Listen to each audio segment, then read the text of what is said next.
Хто стоїть за вибухами Північного потоку? Це виглядає абсурдно з точки зору комерційної логіки. Газ – це така релігійна скрепа, яка дана Росії для того, щоб впливати на весь світ. Європа могла прожити без російського газу вже з початку 2021 року. А можливо, ти трохи ідеалізуєш? Ми бачимо багато країн, які хочуть дешево купувати. Але світ кардинально змінюється, і швидкість цих змін збільшується. І Санкції працюють. подивіться на падіння обсягів видобутку газу Газпромом. І це ще не кінець. А Коли закінчиться війна? тоді, коли Росія перестане існувати в існуючих кордонах. Неймовірно. Це зараз важливий момент. І нам дуже важливо ним правильно скористатись так, щоб ми, наші діти і наступні покоління не боялися Росії як агресора.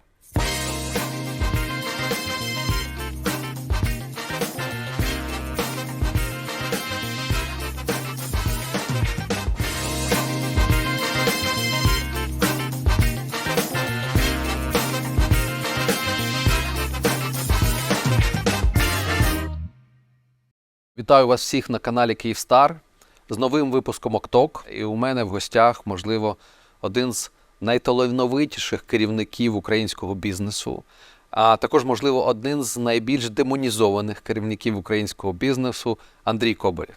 Андрій, добрий ранок. Доброго ранку.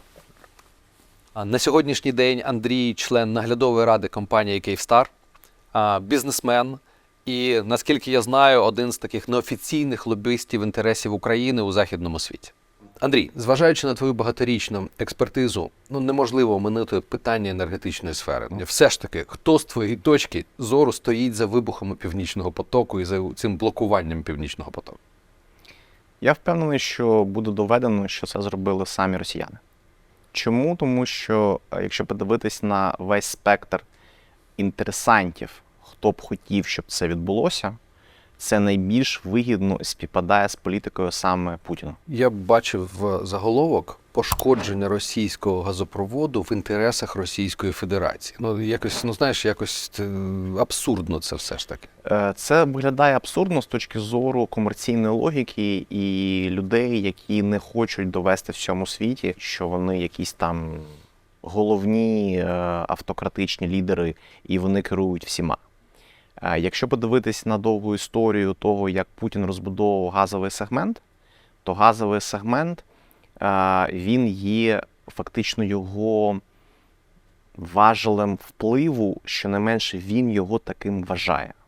Навіть якщо подивитись там багато російської літератури, а я там цим займався, я б сказав так, експертно, росіяни вважають, що газ – це якийсь такий важіль, який їм Бог дав для того, щоб керувати світом. Я не жартую. Ти коли говориш умовно кажеш, ти говориш з якимось там середнім рівнем Газпрому, вони це просто несуть як головну свою позицію, як головне, що в них є в житті. І Газпром це окей. Але коли, умовно кажеш, ти говориш з якимось там чиновником з Міністерства економіки російського, і він повторює всі ці самі цитати, тобто є такий гарний англійський вислів «to be high on your own supply». Він перекладається як дилер не повинен вживати свої наркотики. А ось вони почали їх вживати. І тому вони вірять в все те, що вони згодовували світові і своїй пропаганді. Тому Путін щиро вважає, що перекриваючи газ, він ставить світ на коліна. Але перекрити газ і отримати весь спектр санкцій від західного світу, за моїми оцінками, якби вони просто перекрили ці газопроводи... Ти маєш на увазі штрафних санкцій? Фінансових санкцій, вони би заплатили більше 100 мільярдів доларів. Вони вирішили зекономити і просто їх підірвали. От і проста логіка. Відразу скажу, є така часта думка, що ось там американці хочуть поставляти свій зріджений газ. Це все дуже далеко від реальності. В американців замовлень цього зрідженого газу на 10 років вперед, в них не вистачає потужностей, в них немає жодного комерційного інтересу це підривати. Так само немає в Європі.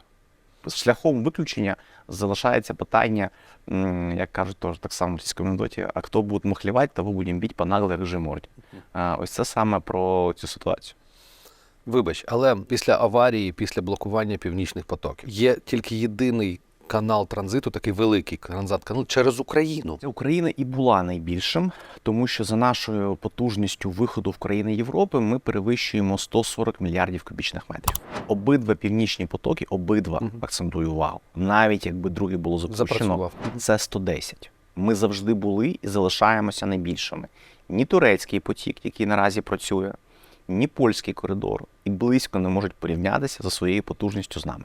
Ну, тобто є один великий магістральний канал через Україну, з якою Росія веде війну. Да, саме так. За таких умов, да, безпека цього газопроводу – це мета Росії, чи нам очікувати, що вони його зруйнують?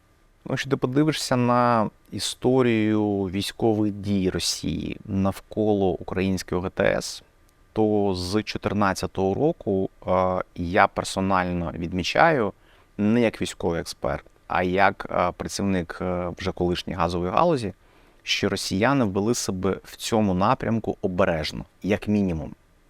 А інколи прям очевидно вели себе дуже стримано. Відповідно, в мене є припущення, що вони все-таки розглядають Україну як транзитний коридор в майбутньому і дійсно роблять певні кроки і рішення, щоб цей коридор щонайменше поки що зберегти. Свідомо не руйнують. А з іншого боку, вони руйнують енергетичну інфраструктуру України, яка є суттєвим фактором, щоб цей газопровід працював. Цей газопровід може працювати абсолютно автономно. Ага. Він був побудований в радянський час за стандартами того періоду, коли всі очікували повноцінну ядерну війну. І мета такого великого газопроводу, його розгалуженості та його надійності – це витримати саме цю війну. Ну, я сподіваюся, що ми ніколи не будемо говорити про це вже в практичній площині, але він є дуже автономним, надійним і таким, що може витримати дуже багато. А все ж таки, повертаючись до твоєї першої відповіді стосовно того, що газ – це така релігійна скрепа, яка дана Росії для того, щоб впливати на весь світ. І вони використовували багато років газовий шантаж як інструмент впливу. Але зараз, коли вони обрізали ці північні потоки, коли вони там обмежують, можливо, там до якихось країн експорту для Росії, імпорт для тих країн, да? Вони не втрачають цей важель впливу? Вони почали це підрізання насправді в 2006 році, коли вони зробили штучну першу газову кризу, перекривши газ для України. Ну, я пам'ятаю це Да. відео з закручуванням. Найулюбленіше відео Кремля, як ми його називали. Потім це повторилося у 2009 році. Потім почалась повзуча агресія проти України, анексія Криму та інші речі. І це все почало створювати фон в Європі, на якому вони почали готуватися. І помилка Путіна в тому, що він переоцінює ступінь цього впливу.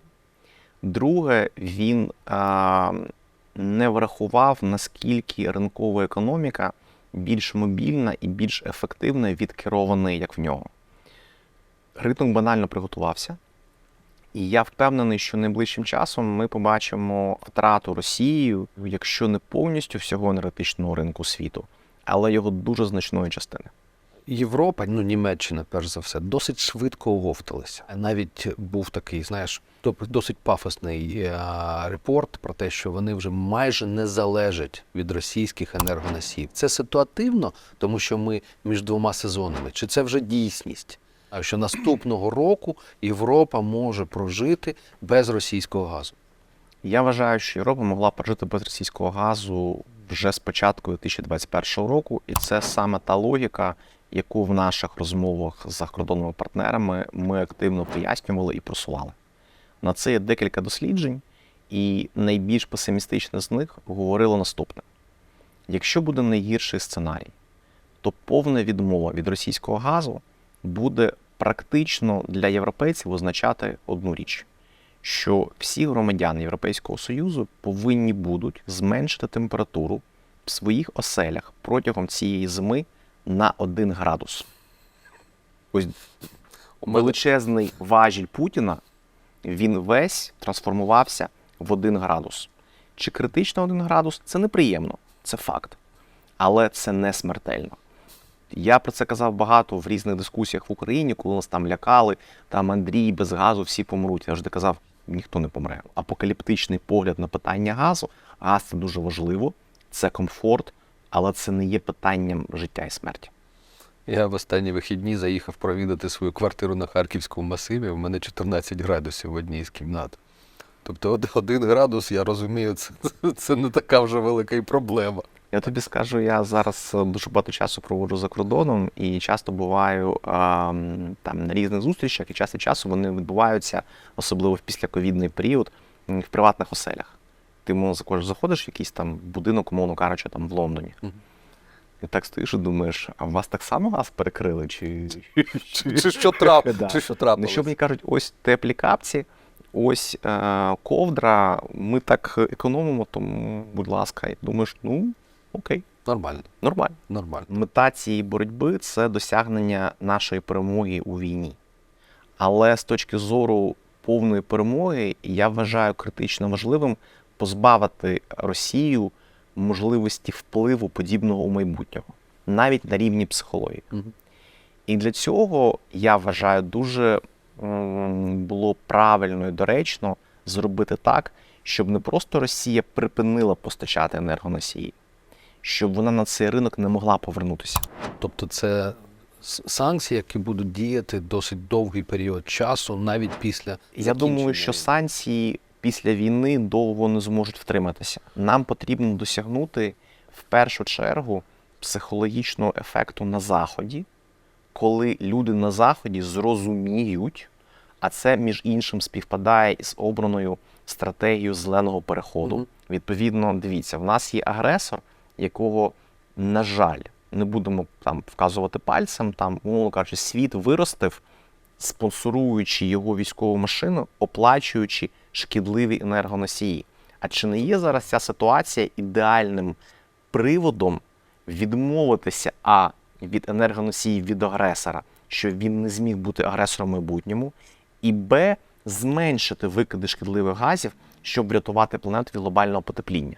Таке унікальне співпадіння, на жаль, кризових факторів, воно дає унікальну можливість цю ситуацію змінити довгостроково і бажано назавжди. Ось зараз наша логіка полягає в тому, щоб переконати Захід відмовитись назавжди. І ось саме ця зима проходження без російського газу. Німці, я тобі скажу, дуже складні для розуміння люди. 2 поразки в 2 світових війнах та багато інших факторів зробили їх дуже, ще не менше, я там проводжу багато часу, але для персонального розуміння німці дуже відрізняються від будь-яких інших народів Європи. Одна з їх особливостей – це дуже повільне сприйняття зміни зовнішніх обставин. Це можна вважати якоюсь вадою, але катаючись дуже часто, дуже багато людей використовують саме німецький автопром та німецькі інженерні рішення, це має свою перевагу. Вони дуже довго змінюють вектор, але коли вони його змінили, їх потім повернути назад – це дуже важко. І тому зараз, коли ми дивимося, наприклад, на росіян, на «Газпром», я дуже добре знаю, які бюджети використовували «Газпром» і росіяни на створення цього образу самого надійного і самого дешевого постачальника енергоносіїв Європи. І зараз те, що робить Путін, він цей образ взяв і так одним зніс. Вдаром лопати повністю його зніс. В них тепер не лопата, а ти пам'ятаєш, молот. Це зараз важливий момент. І нам дуже важливо ним правильно скористатись так, щоб ми, наші діти і наступні покоління не боялися Росії як агресора. А можливо, ти трохи ідеалізуєш, мабуть, на 10, 15, 20 років ми можемо забути про це, але наявність якихось країн, які будуть готові купувати, можливо, вонючий російський газ, але все ж таки дешевий газ, це розхитає оцю всю систему. Така спокуса точно буде, і вона зараз є. Ми бачимо багато країн, які хочуть дешево купувати. Але світ кардинально змінюється, і швидкість цих змін збільшується. І кому, як на тобі, як нам всім працівникам компанії, яка створює можливість комунікацій, це розуміти. Те, що було можливо під час Другої світової війни, приховування фактів, вже неможливо зараз.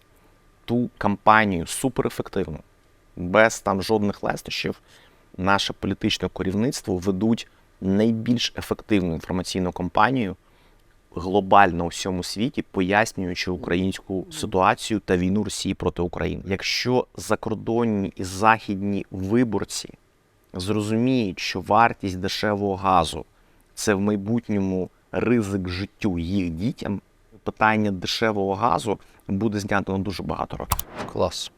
Чи бачив ти якісь етапи еволюції відношення Європи до Росії, до російських енергоресурсів з початку війни? Розмова десь там березня минулого року, десь в одній європейській столиці, коли прем'єр-міністр прямо говорить, що ви повинні зрозуміти, я не можу собі дозволити накладати санкції на російську нафту, тому що зростання вартості палива в нашій країні ніяким чином не може бути виправдано навіть вашою війною. Цитую, вашою війною.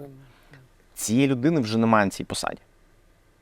А людина, яка прийшла на його місце, активно впроваджує санкції, закриває російський бізнес і зробила це своїм політичним гаслом. На цьому ця людина виграла. Ось я бачу в першу чергу трансформацію в широкій масі. І ця трансформація, вона примушує політиків. При всій там повазі до, наприклад, такого політика, як там Борис Джонсон, він є скоріше виключенням. Багато інших політиків, вони інертно хочуть плити по течії публічного сприйняття. Ну, їм потрібно наступного разу виграти вибори. І саме тому та політика, яку обрала Україна, апелювати не до істеблішменту, а до широкого загалу, вона є складною, вона вимагає більшого часу, тому що тобі треба переконати набагато більшу кількість людей. Але вона має так само довготривалі наслідки. Переконавши них, ти можеш бути впевнений, що політики будуть діяти саме в інтересах тієї ідеї, в якій ти переконав широкий загал. І питання таке. Обмеження цін на російську нафту в $60. Це все ж таки перемога чи програш у цій енергетичній битві? Я бачу багато критики, і навіть з твого боку, на те, що це, можливо, одне з найслабкіших рішень, які могли прийняти. Але зараз я бачу таку навіть інформаційну кампанію, як це рішення вже впливає на російську економіку. Я тоді розкладу трошки ситуацію більш широко, тому що у нас є багато друзів і багато партнерів за кордоном, наприклад, в США, які нам допомагають в цій санкційній боротьбі.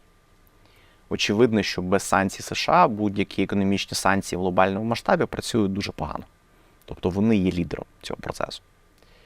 В багатьох дискусіях я часто чув і сам сперечався з цим, але погоджуюсь з цією тезою, що будь-які санкції, які приймає Захід, повинні не розхитати політичний човен на цьому самому Заході.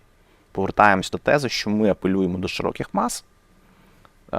Мені навіть в одній дискусії, мій там дуже відомий співрозмовник повернув, каже, ваш же президент регулярно апелює до наших виборців, правильно? Він це робить. Настільки добре це робить, що це один з найпопулярніших політиків у Російській Федерації. Так? Саме так. Тому ти що хочеш, щоб ми пішли проти їх бажань? Чи щоб ми поставили під загрозу перебування у владі саме нашої групи людей, і до влади прийшла та група, яку ви так не хотіли б тут побачити? Ти ж це розумієш? Каже, розумію. Тепер будемо прагматичними. Це означає, що ми не повинні цей човен розхитати надто сильно. Це перше дуже важливе.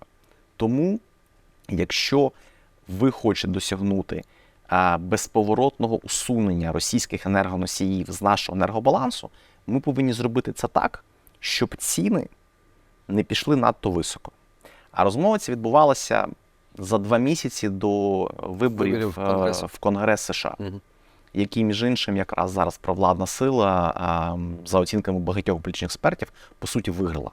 Тому що зазвичай провладна партія програє набагато більше місць. Вони програли мінімум, і це велика перемога. Тому зрозумійте нас, що ми хочемо з одного боку зробити так, щоб Росія не отримувала гроші, і закласти підґрунтя під повне усунення, а з іншого боку отримати політичний зиск зараз. І це важливо.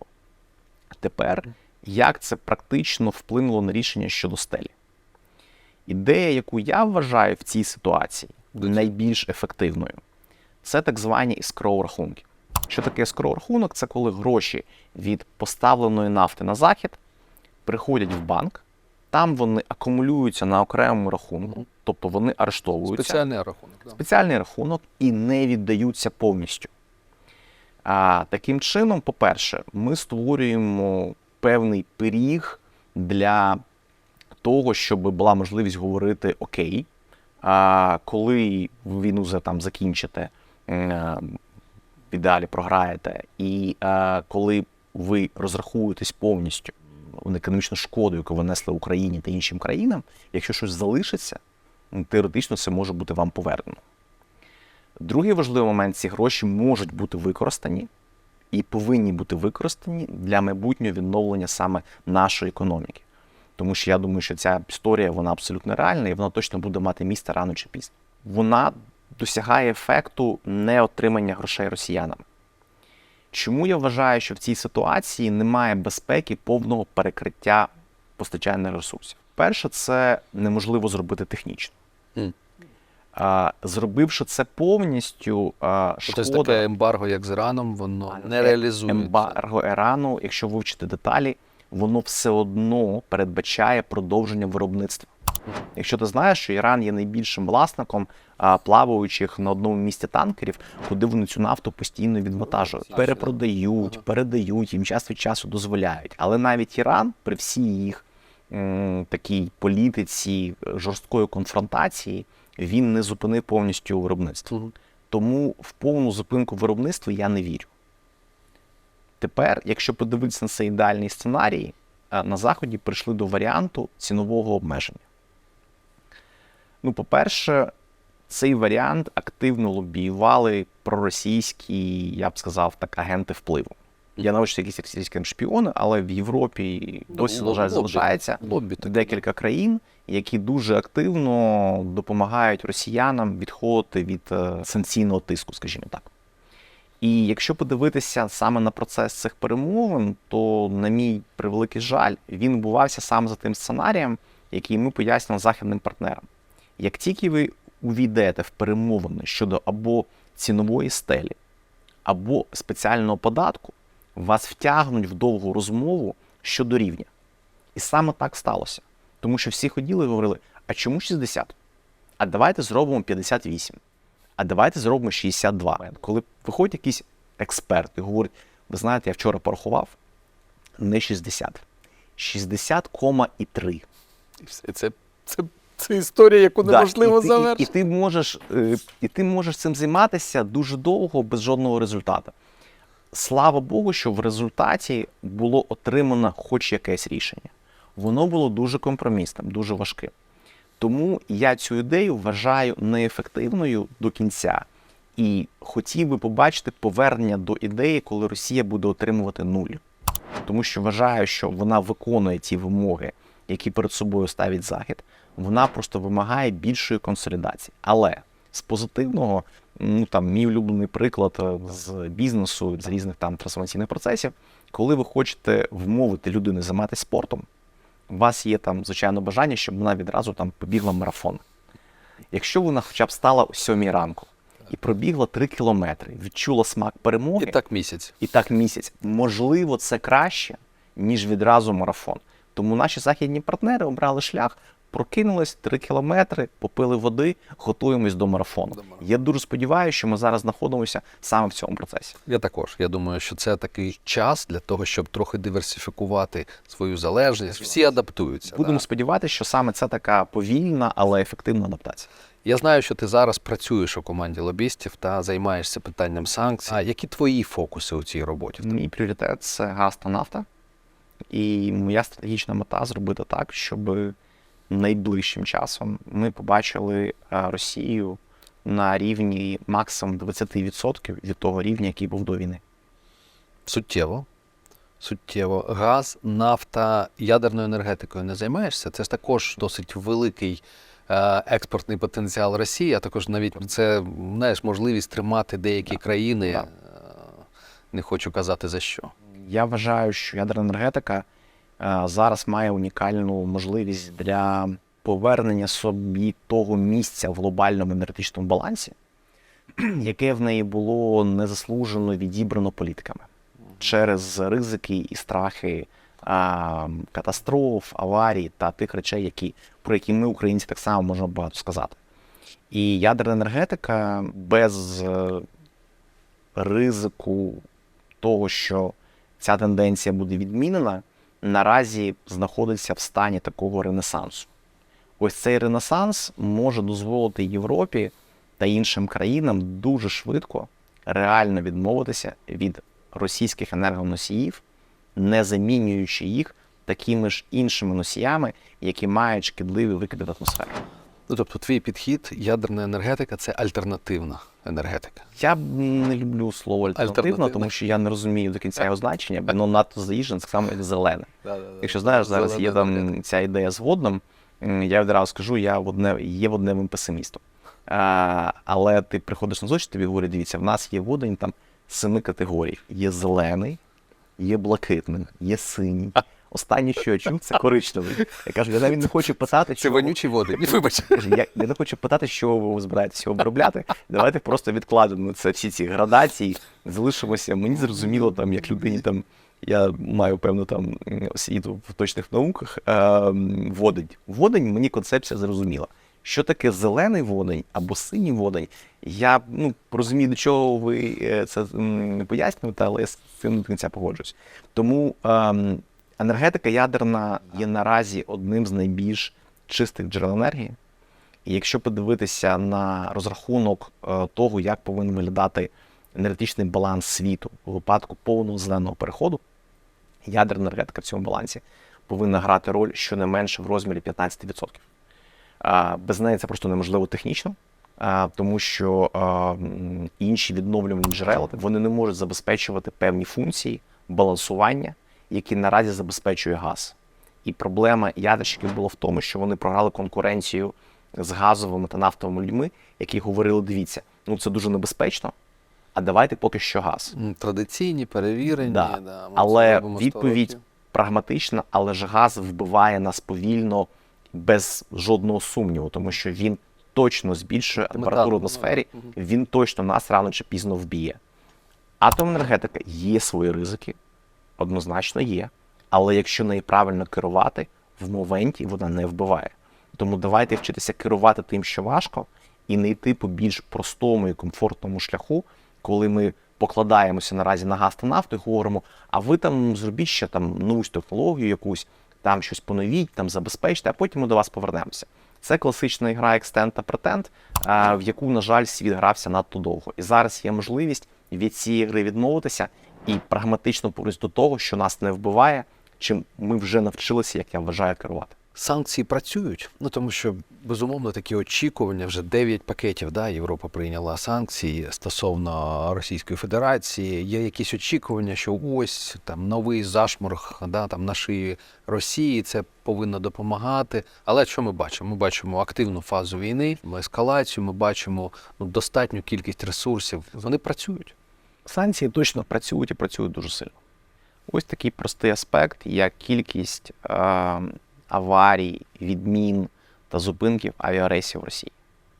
Вона зростає. Тобто такі вторинні показники, які демонструють Але деградацію. вони є дуже важливими, тому що вони демонструють тектонічні системні зміни.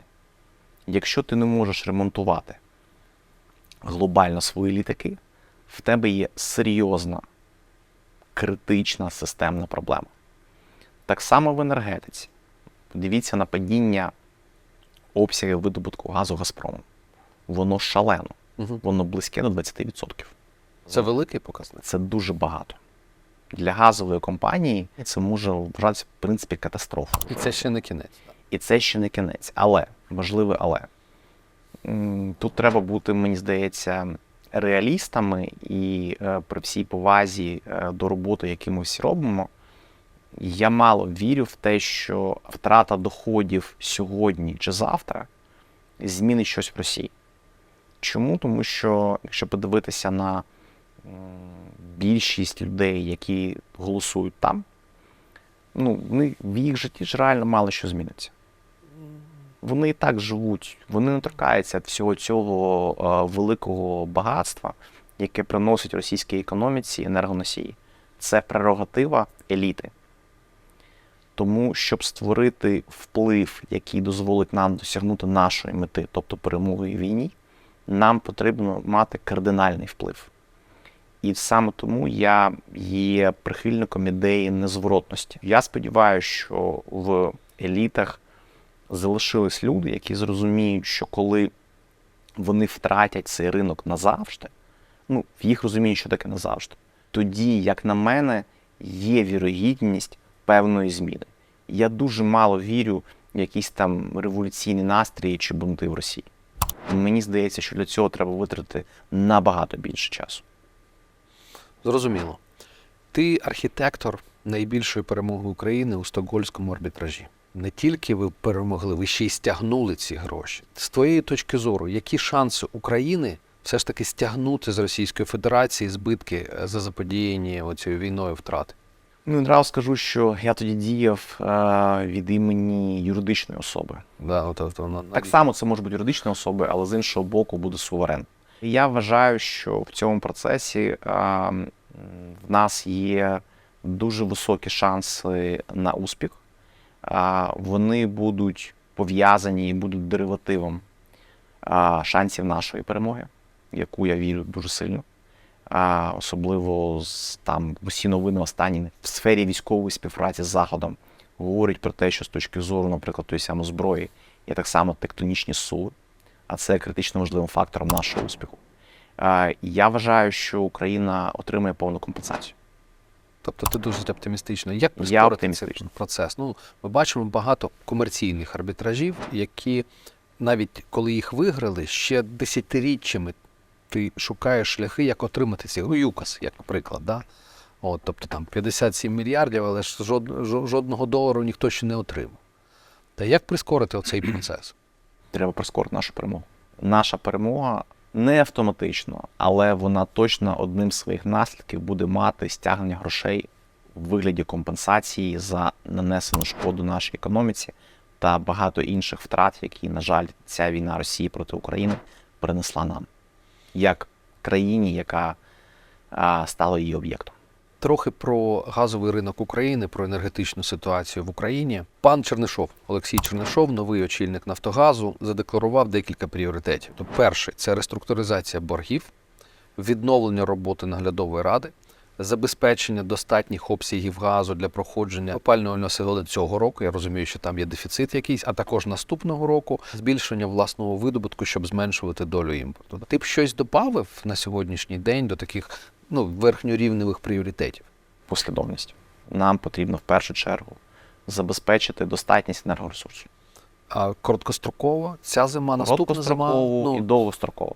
Як споживання, так і виробництва і імпорту. З точки зору кінцевого споживача, особливо зараз, коли ми можемо отримати великі обсяги допомоги від наших партнерів, тобі не принципово важливо, ти отримав цей газ за кордону, чи ти його сам видобув. Тобі важливо отримати достатність ресурсу для того, щоб працювала генерація, щоб було тепло в домівках, щоб працювала економіка. Це пріоритет номер 1. Що стосується видобутку, важливий пріоритет. Його реалістичність в процесі військових дій, збільшення видобутку. Один простий приклад. Бурова вишка з літака із космосу нагадує військовий об'єкт. Я розумію. Тому треба бути реалістичним в цьому напрямку. Приберемо там всі інші проблеми, які були історично в Україні щодо ліцензування, бюрократії та інших речей. Тому в порівнянні з достатністю інші всі цілі, як на мене, є вторинними. Особливо, що говорити про борги, про їх реструктуризацію та інші внутрішні проблеми. Для вирішення першої проблеми необхідна координація з нашими західними партнерами. Друге, оптимізація того, як газ витрачається наразі в Україні. Перегляд тих споживачів, які є критичними, і тих споживачів, які є дивними. Що таке дивний споживач? Це споживач, який з точки зору економіки наразі не має економічних мотивів цей газ споживати. Наприклад, в нас в процесі війни при супервисоких цінах за кордоном, при тому моменті, коли цей ресурс можна конвертувати в реальні гроші, наприклад, працює місцева хімія. А з точки зору економіки це феномен. Я відразу не говорю, що це неправильно, але на це, щонайменш, треба обережно подивитися і розібратися, а чи вигідно це Україні. Які економічні засади? Який сенс витрачати газ, який можна конвертувати в гроші, а ту ж саму хімію отримати від закордонних партнерів на умовах, які будуть точно економічно кращими, ніж ті умови, які зараз отримують українські потім споживачі аграрні від цього виробника. Тому з точки зору балансування споживання і пропозицій, це головне завдання будь-якої національної енергетичної компанії. Тобто найбільш ефективне використання ресурсу. Чи є якісь засади, щоб більш ефективно використовувати газ у побуті? Ну, я не знаю, якісь зміни там системи опалення України, децентралізація. Можна ж також регулювати через зменшення споживання. Звичайно, енергоефективність є одним з тих напрямків, де в Україні є шалене відставання від європейських країн, де є велика готовність давати допомогу, робити так зване розумне споживання. І зважаючи особливо зараз на великі зміни з точки зору того, як люди витрачають газ, хто в яких регіонах живе, в яких регіонах центральне опалення є ефективним, в яких регіонах його ефективність кардинально впала. Це дає підстави внесення змін, які могли би зекономити нам великий обсяг ресурсу. І це якраз є завданням для державної компанії. Я від тебе вивчив такий термін, як ПСО – покладання спеціальних обов'язків. І я розумію, що це так, знаєш, ну десь вимога часу. Я розумію, що ви багато років робили все, щоб лібералізувати цей ринок. Досягли успіхів, з'явилися ринкові ціни на газ. Зараз ситуація повернулась. Тобто зараз в нас є теплова генерація та споживачі. Це, я так розумію, суб'єкти, які попадають під дію цих спеціальних зобов'язань, які накладаються на Нафтогаз. Це адекватні кроки у поточних умовах, чи щось все ж таки потрібно робити по-іншому? Я думаю, що на період військових дій це адекватно.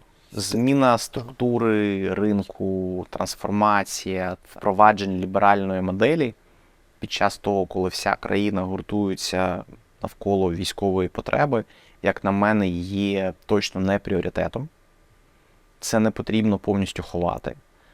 Але наразі я вважаю, що ці дії є правильними і необхідними.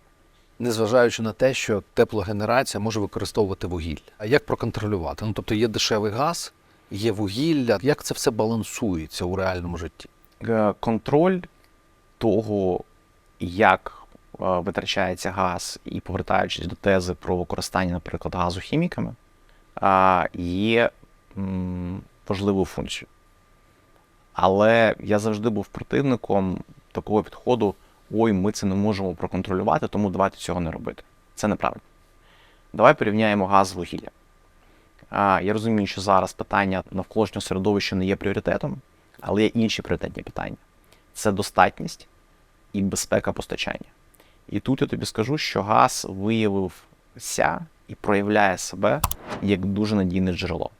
В тебе може бути знищена дорога, чи не може бути під'їзду по залізній дорозі. Вибач, а це не тому, що Росія досить обережно ставиться на сьогоднішній день до української газової інфраструктури. І це лише питання часу та їхніх пріоритетів.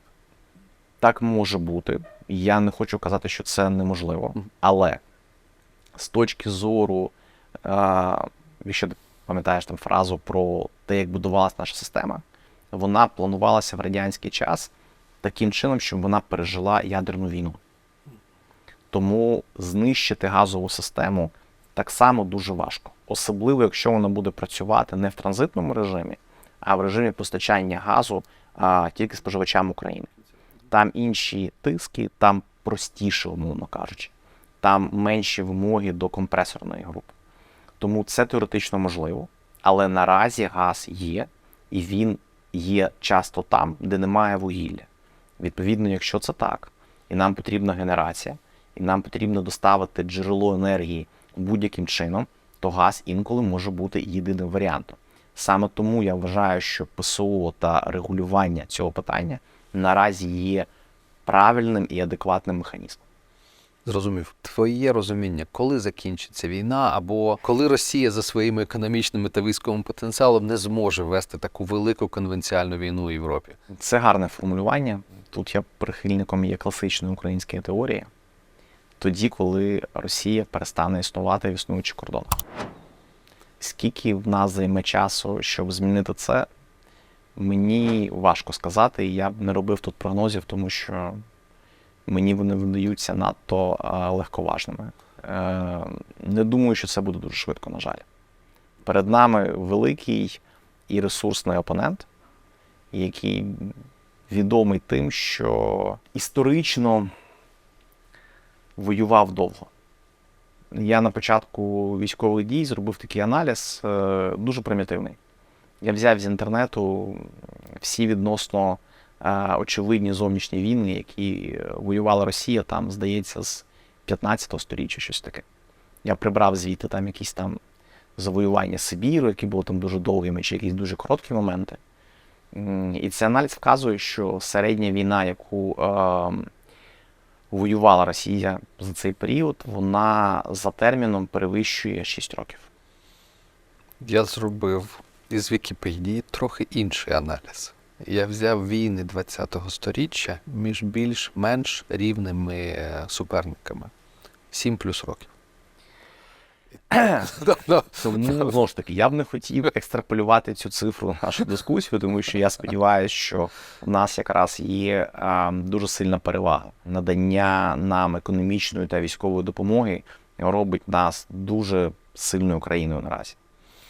І я сподіваюся, що це дозволить нам перемогти в цій війні швидше, ніж статистика, але при цьому я вважаю, що готуватися до довготривалих військових дій, на жаль, є необхідним. Тому в багатьох наших дискусіях щодо санкцій, щодо економічної підтримки, щодо відновлення енергетичної системи, ми стараємося дивитися на декілька років вперед, розуміючи, що є такий сценарій, коли війна продовжиться довше. У якійсь книзі читав, що сприйняття часу в такі важкі критичні моменти дуже важливим є відлік, скільки часу вже пройшло. Пам'ятаєш, перший місяць війни дуже багато було закликів, ще місяць і закінчиться. Тобто кожен прожитий місяць додає до перспективи, сприйняття перспективи ще один місяць. І якщо навіть дивитися, де ми зараз, майже рік. Майже рік ми вже у війні. Хоча відчувається як місяць. Да. Декілька питань особистих. Відмова від імпорту російського газу, анбандлінг, арбітраж, вихід на ринок кінцевих споживачів. Це така невелика кількість якихось дуже великих проєктів, які ви робили у Нафтогазі. Яскрава команда, наприклад, один пан Вітренко чого варто. Ти не сумуєш за штурвалом такого великого корабля? Це ж драйв, адреналін, стрес. Чесно, не сумую. От чесно, я про це питання багато думав. Я наразі навчився дуже сфокусовано працювати на приватних проєктах і почав відчувати від цього задоволення. Тому що великі машини, вони мають і свої недоліки. Ти як менеджер знаєш, яку кількість абсолютно різних людей з різними точками зору, тобі треба кожного дня вислуховувати, балансувати і досягати цього таке. Його важко перекласти, я люблю це англійське слово alignment. І ти приходиш зранку, сідаєш, так, займаєшся елайнментом. Потім десь по обіді ти сидиш, кажеш, так, заелайнилися. Може, тепер попрацюємо? Тому в приватному, меншому бізнесі ця потреба існує, але набагато меншого розміру. І якраз швидкість та гнучкість невеликих проєктів, вона має свої великі переваги, якими я зараз якраз і пробую користуватися. Тоді питання про твій поточний власний бізнес. Якщо можеш поділитися, де ти зараз, які твої пріоритети, куди ви рухаєтесь? Я почав ним займатися до початку Великої війни, які зараз часто називають. Ідея була в тому, що займатися проектами в декарбонізованій енергетиці. Саме в Україні. Чому в Україні? Не тільки тому, що це моя батьківщина і я її дуже люблю, а тому, що Україна в цьому сенсі є дуже ефективною, тому що на $1, який можна вкласти в Україну, саме в цьому напрямку, можна отримати набагато більший обсяг зменшення викидів вуглекислого газу, ніж в порівнянні, наприклад, з країнами Європи. Це тому, що ми викидаємо багато. Тому що ми в цьому неефективні. Але математика така, що ми в напрямку декарбонізації є однією з тих країн, де можна швидко і економічно ефективно досягнути великого ефекту. В цьому була стратегічна ідея. Ця ідея залишилася. Я сподіваюся, що з нашою перемогою вона буде впроваджена повністю, і ми зможемо продемонструвати швидкість темпу, як це часто бувало в інших сферах, які недоступні для інших європейських країн. Але з початком Великої війни ця ідея вона трансформувалася в ідею на принесення ресурсів і технологій, які забезпечать в першу чергу енергетичну незалежність та самодостатність. Ось якраз в цьому напрямку зараз мій приватний бізнес працює, в нас є певні успіхи. Тобто в нас вже є підтвердження отримання як страховки та гарантії, які покривають некомерційні ризики, що, як на мене, є такою певною першою суттєвою перемогою.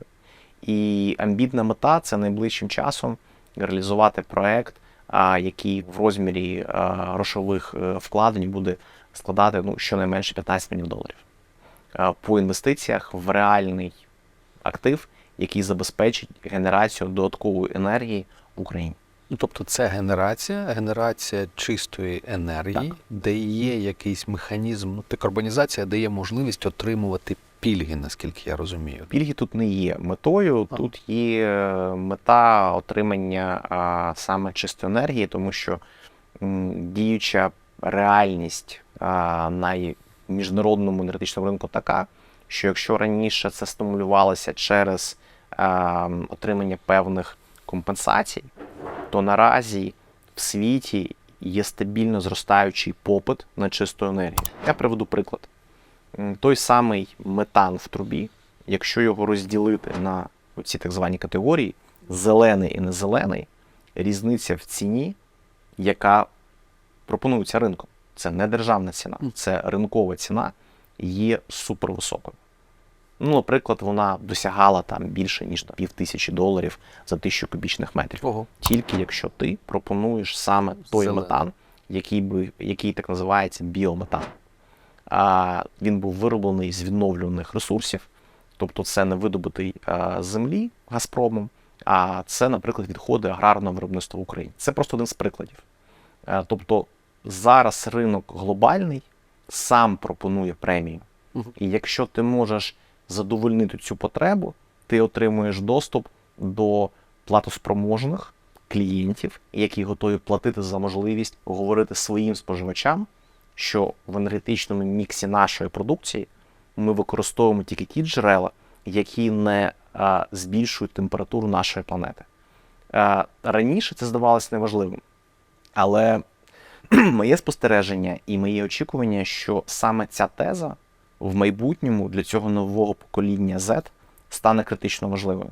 Нове покоління почало обирати ті товари та послуги, які вони споживають, серед іншого керуючись критерієм, а чи я наношу шкоду планеті, чи навпаки я допомагаю планеті. І це є важливим фактором вибору. Ось моя стратегія полягає в тому, що допомагаючи створювати більше продукції, яка не шкодить планеті, ти можеш бути комерційно успішним. І для цього не потрібна субсидія, для цього не потрібна компенсація. Неймовірно. То соціальні зрушення, технологічні зрушення в одному флаконі, що повинно дати якусь економічну перевагу для тих, хто займається більш зеленим бізнесом у такій досить специфічній сфері. Зараз сьогодні у нас 13 січня, п'ятниця 13, ми пройшли Новий рік, Різдво у таких досить незвичних обставинах, важких обставинах. Побажаю щось Україні та українцям на 23-й рік. Тут я буду оригінальним. Нашої повної і швидкої перемоги. Слава Україні і слава Героям ЗСУ. слава.